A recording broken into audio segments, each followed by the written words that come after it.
పరిమళం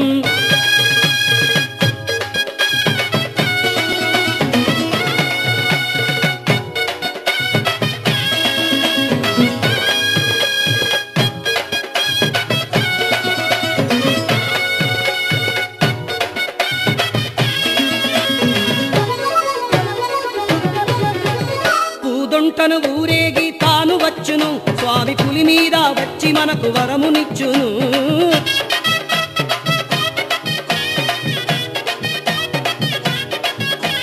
నేమముని వచ్చువారిని తాను కాచుము నేమముని వచ్చువారుని తాను కాచుము ఓంకార నాదమున తాను తోచును ఎంతటి పరిమళం చందనపు దివ్య పరిమళం అయ్యప్ప స్వామి కోవెలది చందన పరిమళం ఎంతటి పరిమళం చందనపు దివ్య పరిమళం అయ్యప్ప స్వామి కోవెలది చందన పరిమళం అయ్యప్ప స్వామి అయ్యప్ప శరణమయ్య